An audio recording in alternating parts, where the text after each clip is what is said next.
Hello, Lonely Bulls. It's JJ the Lonely Bullinasia. Today's topic: things they don't tell you about the Philippines. We'll do that right now.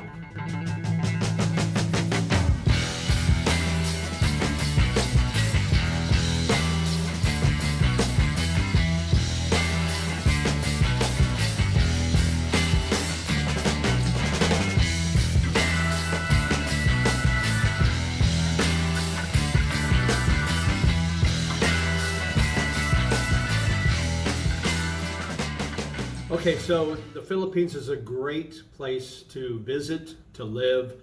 There's all kinds of places to go to. You've got mountains, you've got beaches, you've got city, you've got all kinds of conveniences and amenities. You've got very basic lifestyles in the provinces. So if you're into that, if you want to live very cheaply here, you can do that. Or you can also spend a lot of money here if you want. It's up to you, but there's all kinds of options here in the Philippines. So I want to put that out there right away. But there are some things that they don't tell you about the Philippines that may interest you and may dissuade you one way or another. So I want to talk about 5 things they don't tell you in the Philippines. And number 5, stick around for that because it'll floor you, okay? All right, first of all, number 1, English is not always prevalent here in the Philippines. You hear it a lot. You hear that, oh, you come to the Philippines because English is one of the spoken languages and you'll have no problem communicating with the locals, the Filipinos here in the Philippines. Well, yes, that is true. English is one of the languages here in the Philippines. The only problem with that is it's not always fluent. Now, if you're in the big cities like here in Bonifacio Global City in Metro Manila, generally speaking, you can have great conversations. Their English is fluent. Their English is very good, so you don't have an issue with that. Now, when you're in restaurants and retail places and bars and things like that, the help usually speaks very good English. And there are a lot of call centers here in the Philippines where you may be making a call to get some help with your cell phone or something like that, and you're speaking to a Filipina or a Filipino from here in the Philippines, there in the States or wherever you're from. So yes, that is definitely part of the reason to come here, the English. But if you get farther out into the smaller cities or the smaller provinces, English is not necessarily spoken well. Now, they teach English in the schools, but in the public schools in the small provinces, it's not always taught well. In other words, you're being taught by a non-English native speaking person. So their English may not be top grade, so they're teaching it at a lower level. So you may run into that. You also will run into the older Filipinos. They don't necessarily always speak English, and if they do, it's very restrictive. It's very small amount of English that they can speak and understand. You run into that problem when you're in the city and you get in a taxi. The Grabs aren't quite as bad. Most of the Grab drivers speak pretty well. But if you get in a taxi, I would say 80% of the time, they don't speak much English, so it's very hard to give directions. That's why Grab is always a great option, because they've got the directions right there. They've got it all mapped out for you, so they know exactly where you're going because you put those directions in there. But jumping into a taxi, you may have some issues talking to the taxi driver about where you want to be dropped off. So just know that English, yes, it's one of the languages spoken here in the Philippines, but not necessarily fluent. And you just have to be aware of that and have a lot of patience when you run into those situations, okay? Number 2, I say this a lot.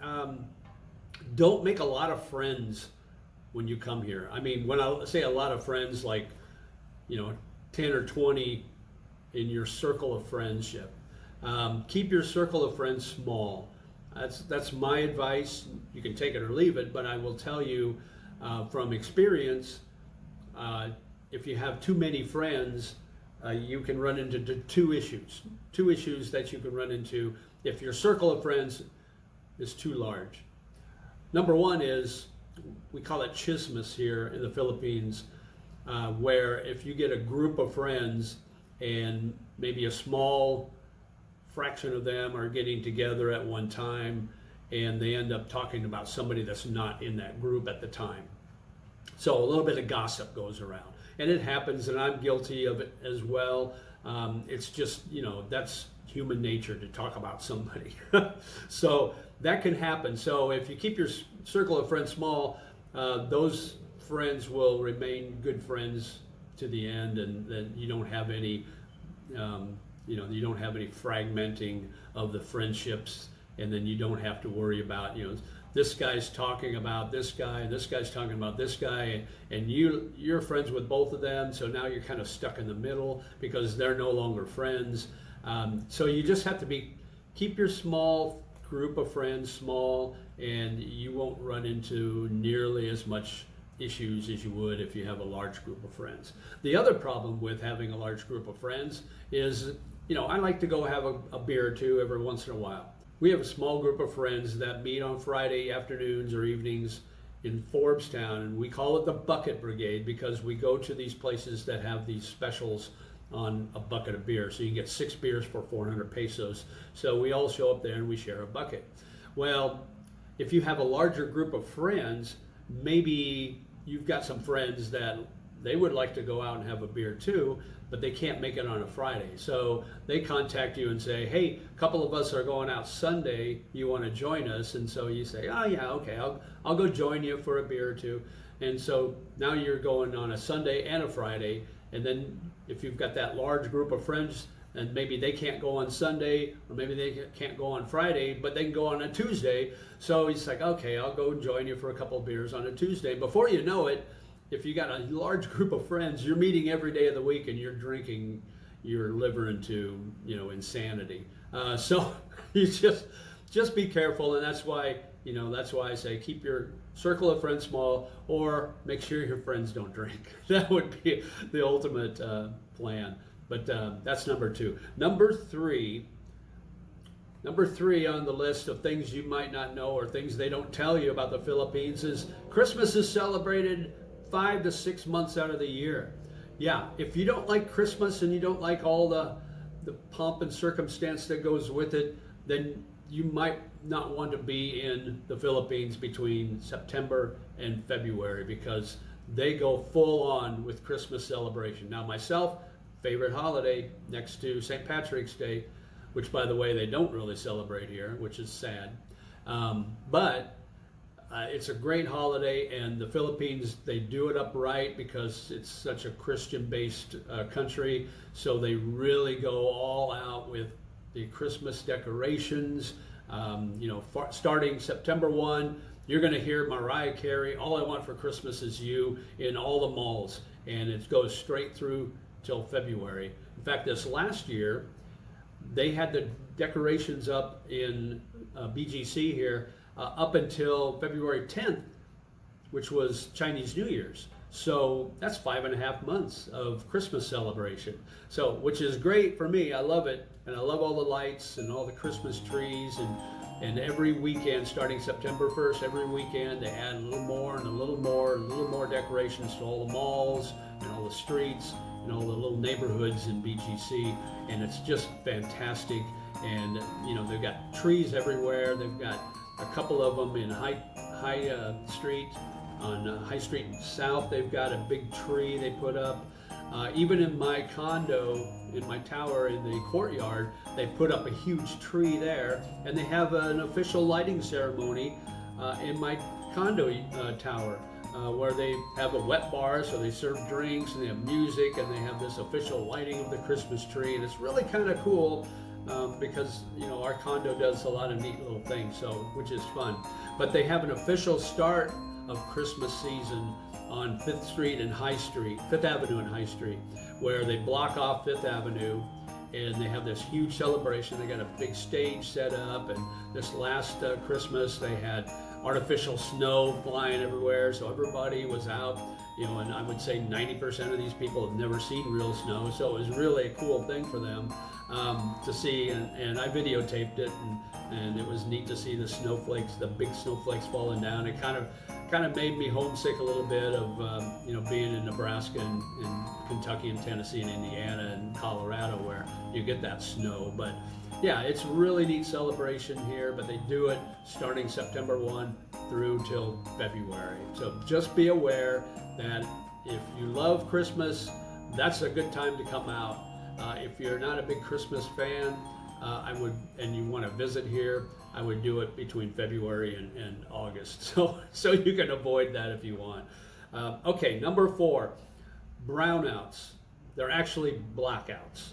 There's no such thing as a brownout as we know it in the West. In the West, we think brownouts are partial loss of power, loss of electricity. Maybe in one part of the city, you'll have a temporary loss of electricity or a partial loss of electricity, or maybe those rolling brownouts you hear about, where one part of the city you'll lose power and then it'll come back on, and the next part of the city it will lose power.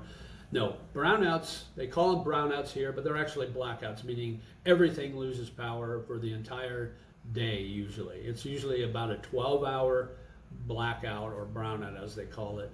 The last time I was in Dumaguete, the first day I was there, they had a 12-hour brownout, which meant no power from 6 a.m. to 6 p.m. Now, some of these hotels and some of the establishments have generators where they can generate power, so you can go find those places where you can get your AC. The hotel I was in had a generator, but it was just for emergency lighting. The ACs did not work, so I had to get out and find a place where I could hang out. Found a coffee shop that had a generator and had AC, so I was able to hang out with a bazillion other people doing the same thing, but it was okay. And thankfully, it only lasted 10 hours. By 4 o'clock, the power was pretty much back on. But just be aware that when you hear the words brownout, it actually means blackout here in the Philippines. Now, we don't have that problem here in Bonifacio Global City because all our power lines are underground, so the grid is much more reliable. Makati doesn't really have any brownout issues. Some of the other areas in Metro Manila may have some. I know in Angeles City, when we had the big heat wave about a month ago, they were having brownouts every other day from what I understand. And so that's not uncommon in some of the smaller areas. So just be aware of that. But yeah, brownouts are actually blackouts. And before I get to number 5, if you like what you hear and you like my content and my videos, please hit that like button and subscribe if you haven't already. I certainly appreciate it.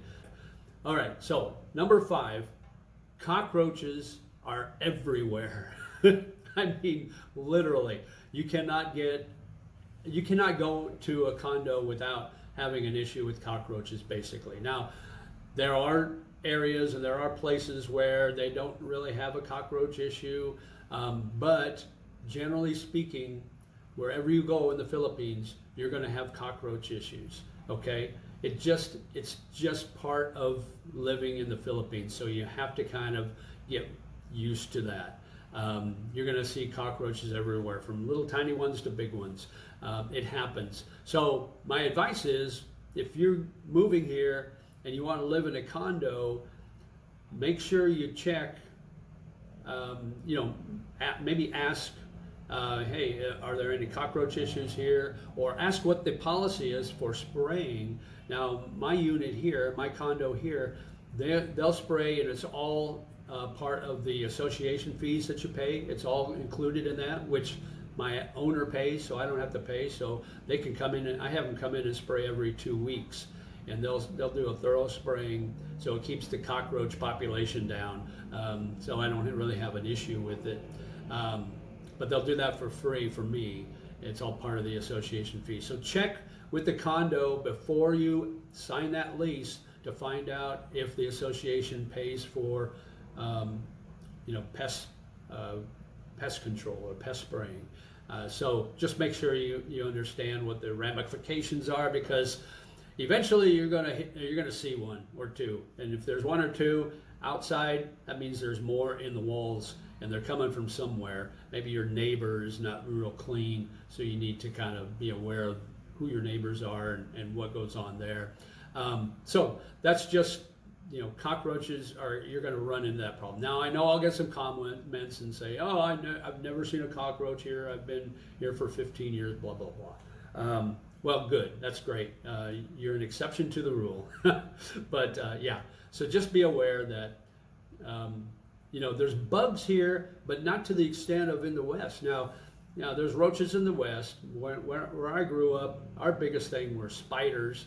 And to be honest with you, being here in BGC, I haven't seen any spiders. I've not seen one spider since I've been here over 2 years.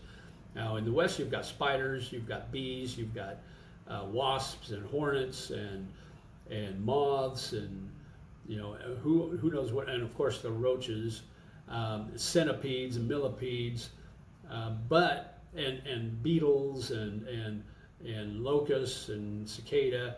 Here in the Philippines, now I'm in a city environment, so you don't see a lot of those, but you see flies, and then we have flies in the West too, but you see a lot of flies, you see some mosquitoes. The mosquitoes here are very small compared to the ones in the States, and you see cockroaches. Those are the three main things I see here in the Philippines or here in the city. In the country, yeah, you're probably going to see spiders, but I get out to the countryside a lot, but not as much as I would be staying here. So just understand that's the way it is. So anyway, that's the 5 things that they may not tell you about the Philippines. So I hope you enjoyed it. If you like the content, make sure you check out this video up here. Talks more about dating in the Philippines if that's something you're looking to do. And as always, mabuhay, my friend. Live life.